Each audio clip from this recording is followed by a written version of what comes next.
Hi, and welcome to The Existential Coach.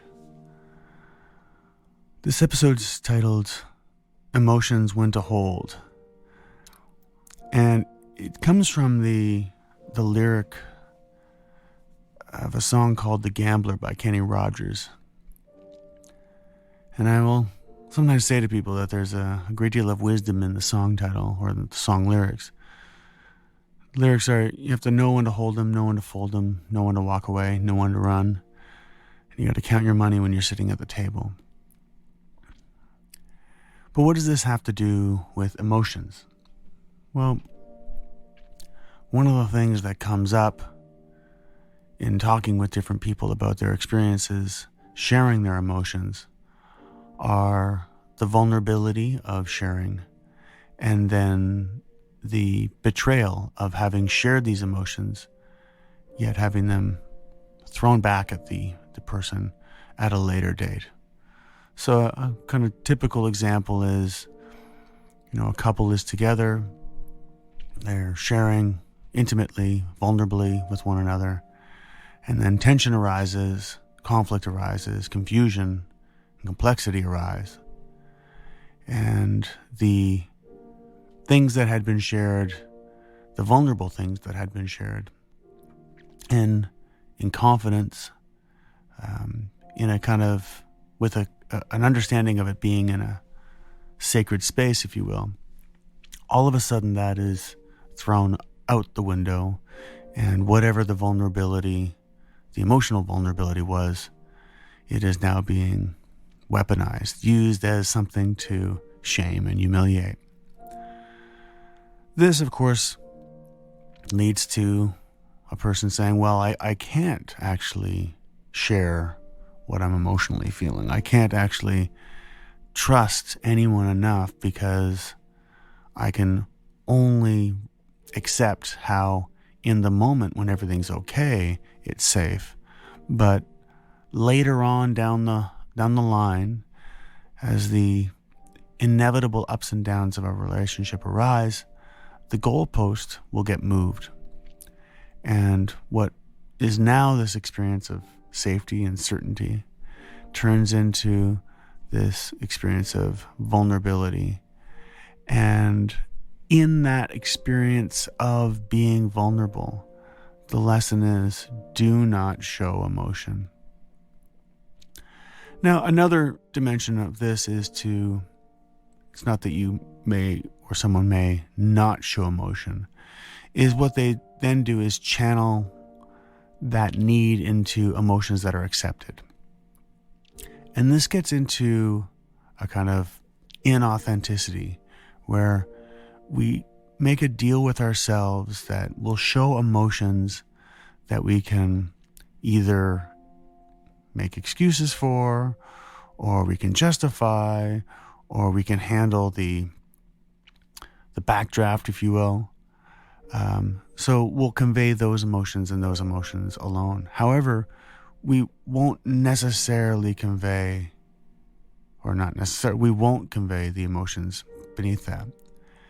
Over time, we kind of forget that there are these emotions that have been packed away. So if you imagine you're moving from one apartment or home to another, and of course, you're going through a whole bunch of things and you're placing all of these things in different boxes.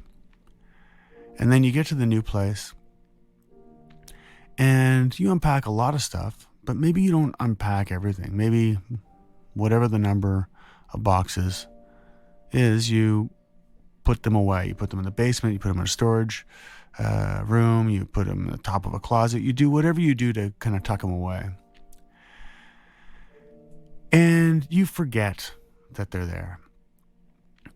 Similarly here, there can be these emotions that we're well aware of, but over time we had moved from one part of our life to another, from one chapter in our life to another, and we pack them away and put them into a storage part of ourselves, and we forget that they're there. And what starts to happen here is emotions that we've felt are emotions that we fear, that we may not be able to interact with. So one example can be anger.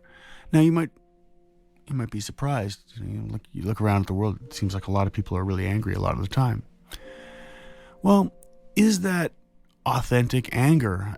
Are they angry about the genuinely felt experience, or are they agitated in an extreme way? Somebody cut them off, or somebody at work, dropped the ball on something, so there's going to be extra work for you. But are we really talking about full-on anger, healthy anger, experiencing that emotion? And my sense is we are allowed in our society, and this goes along with what I was saying about emotions that are permissible. We're allowed to be agitated. We're allowed to be frustrated with our coworkers, frustrated with our partners. We're allowed to be frustrated because people aren't doing what they're supposed to or doing it the way we want. We may talk to our friends about it, and they may affirm and confirm in whatever way, saying, I know what I mean, or that person's such a so-and-so or such and such. But none of that really addresses the underlying feeling of rage, let's say, the feeling that you are emotionally at a point of eruption. So the emotions that are available to us are complaining about a coworker. The emotions that are not available to us are being angry about experiences that we've had in our life.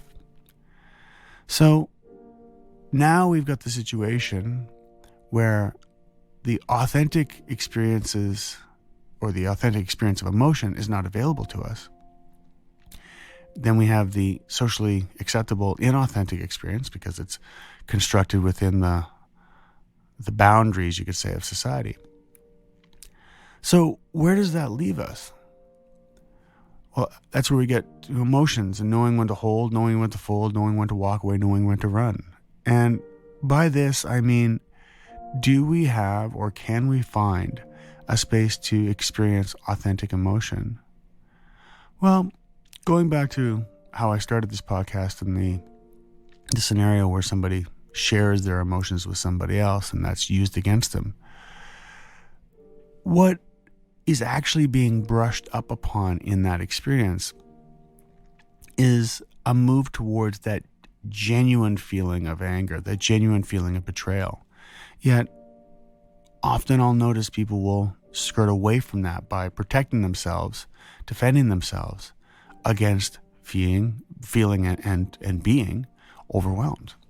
Well, if that's the case, then is it possible that these vulnerable moments are actually teaching us something where, yes, we may decide we want to defend, protect ourselves, but may we also explore the notion that we can authentically be angry or we can inauthentically be angry.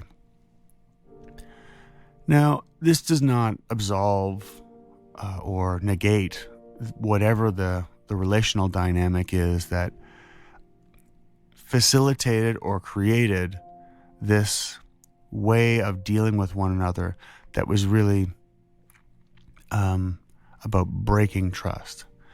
But I think we can at least draw the analogy to this from this situation that if we are flirting with this kind of trust where we're going from I'm completely listening to you to I'm completely using what you shared against me, that this opens the door to the potential to explore what that feeling of betrayal is like. And my sense is this feeling of betrayal is something that, because we're not talking about it, all sorts of different ideas about what people should or shouldn't do in relationships, what's fair, what's not fair, but it remains on this surface level. So when I hear toxic masculinity, for example, what I'm really hearing is an inauthentic form of defense. That is, there is this idea that through this toxic masculinity and the finding a group that will affirm this toxic masculinity, that some kind of reality will be created that will sustain the rightness or correctness of this group. But that is, for obvious reasons, inauthentic. And so because of that, it lacks the integrity of what is the opportunity in this situation to explore masculinity as the act of of cutting oneself first. And what that means is, and we'll use the example here of the man, if as a man I've shared something emotionally and I've been vulnerable and that's used against me, and I then have a choice, right? I then can decide, well, how am I going to process this experience? How am I going to react? And what ways of being in the world am I going to engage? So this comes down to one's virtues, right? And so if the virtue of a person is, let's say, justice, and it's operationalized under the auspices of other people should do what I want, and that's narcissism. So if the frame we're talking about is the guy has been wronged in whatever way, then lashes out and says that's because the world should operate in a certain way, then that's a narcissistic understanding of what the world is, which reveals a kind of implicit dynamic that was oppressive, right? The guy wanted the partner, the woman, their partner, whoever they were, to facilitate the experience of being heard in a safe and protected way, but was unable to acknowledge that in so doing there was a kind of leap of faith, a kind of chance. And so the idea being is we want the vulnerability without the vulnerability, right? It's like the philosopher Zizek talks about, we want to fall in love, but we want to get rid of the fall part. He also makes the analogy, we want a sweet drink, but we don't want the calories. We want all these kinds of things, fatty food, but we don't want the calories. The idea here is we don't want the implicit binary, the implicit duality of the situation insofar as here's this experience of being vulnerable. It is by definition vulnerable. And when we are vulnerable, if we place that vulnerability in the hands of others, if we say, well, because I'm being vulnerable, you have to do A, B, and C, that's actually not being vulnerable. So what's interesting to think about here, and one of the things I've been thinking about is, if you're going to be vulnerable, you're just going to be vulnerable. That's it. There's no safety net. There can't be. If there is a safety net, then you're not actually vulnerable. And we're starting to move towards this idea of surrender. And that means we're then placed in a situation where we have to surrender our idea of self, our ego, our self-awareness in terms of I am this and I am not that.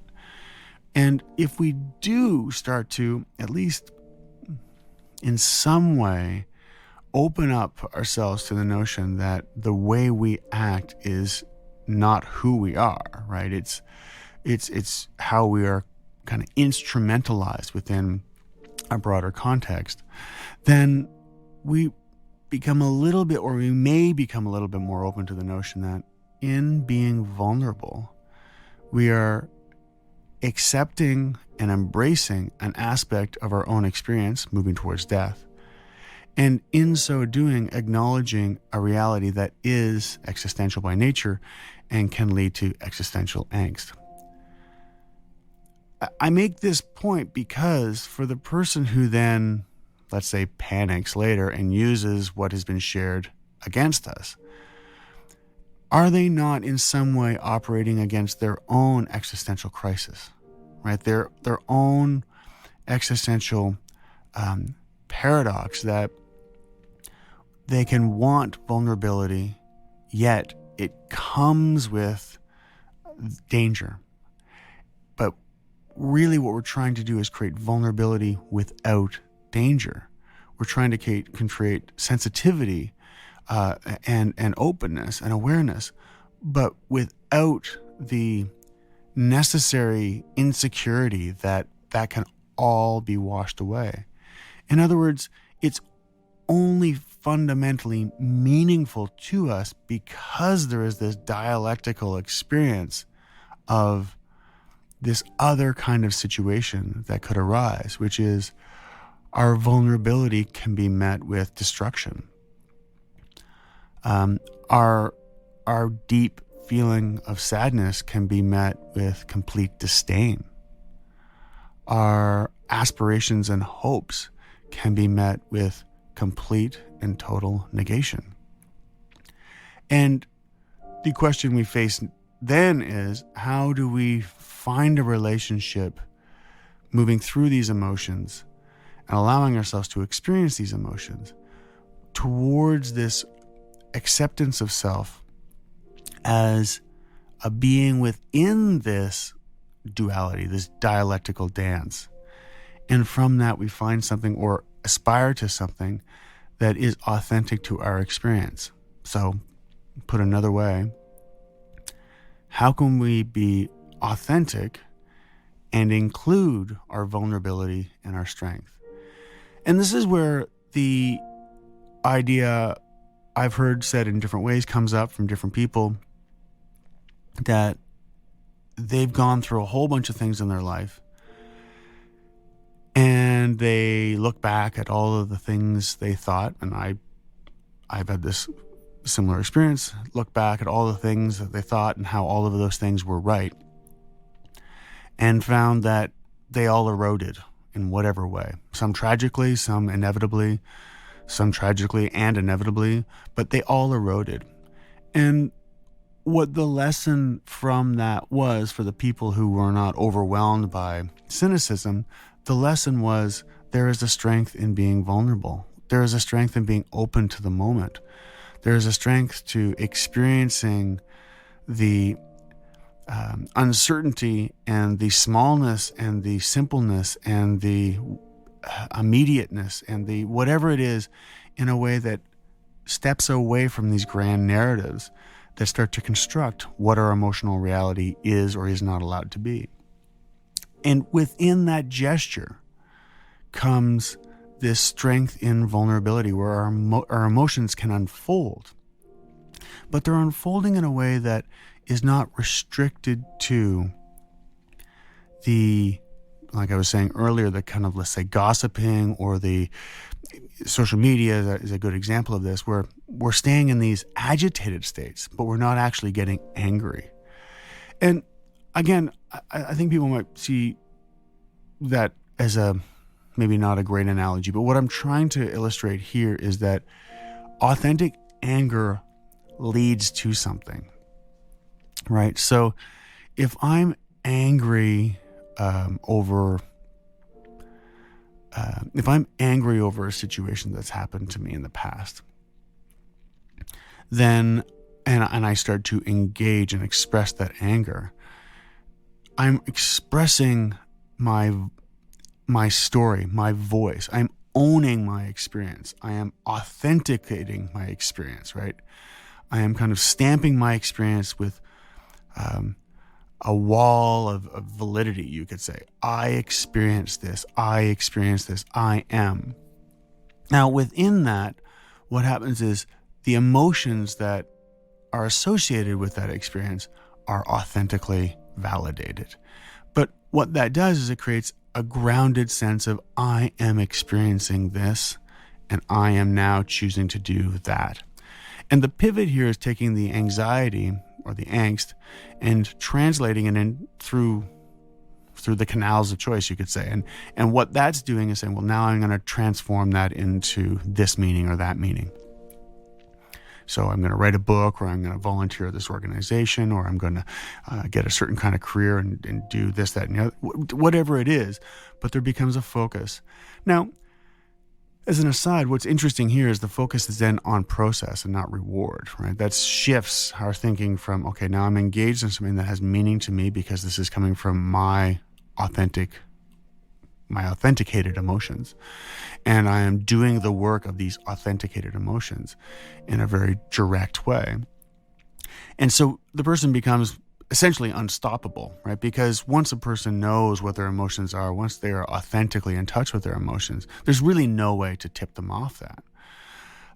Now, a person might say, well, yeah, Jordan, but I've met racists and sexists who are authentically angry. And I would say they're not authentically angry, right? And you see it from the incoherence. You see it from the fact that there is no real drive other than destruction. that ideology is very similar to the structure of a cancer cell. It's destroying things, but will ultimately destroy itself, right? So the thing that a sexist faces, so if you take the man who gets angry at the woman for sharing his experiences and says, I'm going to be angry at women now forever. What they've done is they've avoided the fact that they are vulnerable. Like, they have not been able to authentically experience what that's like for them as a man to be vulnerable. They've tried to project it onto the world should have, this woman should have, or all women should have, or whomever and whatever. But they've therefore avoided the fact that the fundamental acknowledgement that they needed to have, which is that they're vulnerable, did not take place. And so the ideologies behind toxic, masculinity, generally speaking, are about some kind of faux form of strength. But it's not strength at all, right? Because it's all codependent, right? It's all ideologically driven towards what other people should do, namely what other women should do, which is weakness, right? Because there's nothing authentic about an experience if you're waiting for other people to tell you it's okay. So that's more like a paternalistic kind of relationship in terms of a power model. But in terms of authenticity and to authenticate one's emotion, a person can feel hurt, but then the question is, what are you going to do about it? Not what is the world going to do so you aren't hurt again.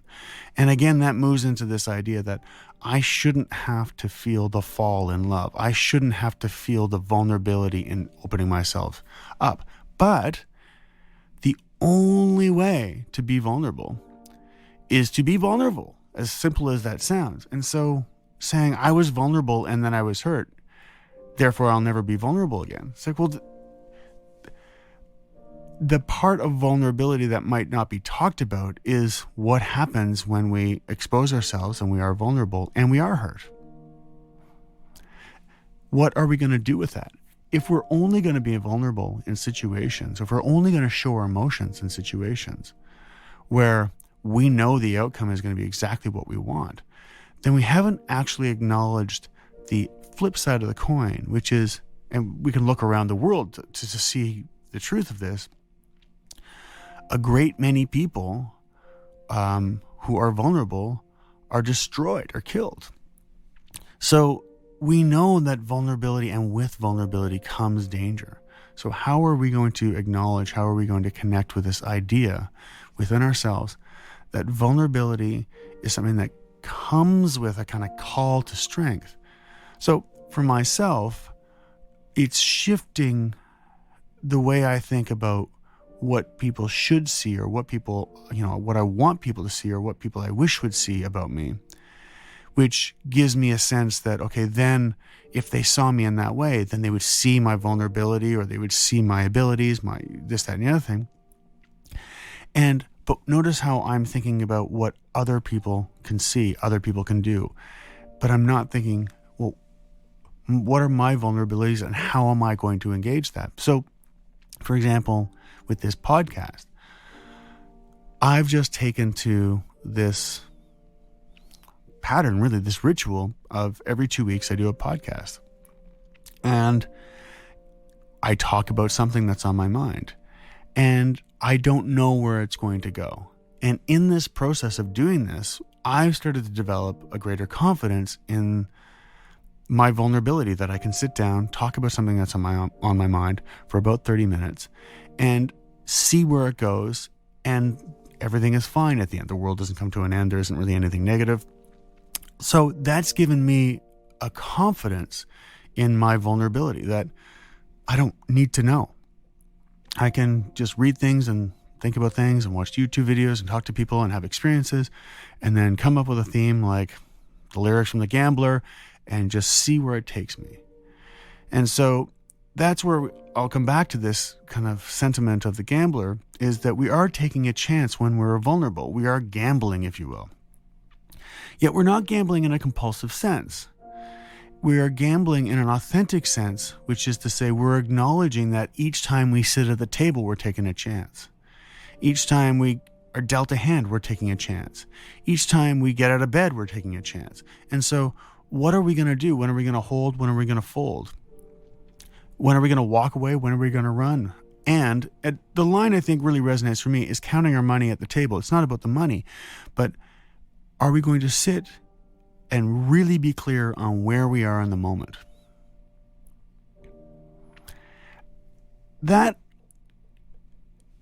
to me, speaks to the way in which vulnerability can be experienced beyond the act of, I'm telling you something I'm afraid to tell you. And I'm telling you something that, yes, I am afraid to tell you. And I'm doing this to experience myself become more comfortable with expressing my emotions, more comfortable with expressing my vulnerability. And so even if you were to throw it in my face or to betray my vulnerable expressions, you will never be able to betray that I took these steps and in so doing felt a sense of strength, confidence, sense of authenticity, and I was authenticating my experience in sharing that with you. Now, what that person does with it, we don't know. So when we're sharing and thinking about vulnerability, can we do it in a way that includes this sense of I'm sharing this and exploring these emotions for reasons that have to do with me authenticating my own experience?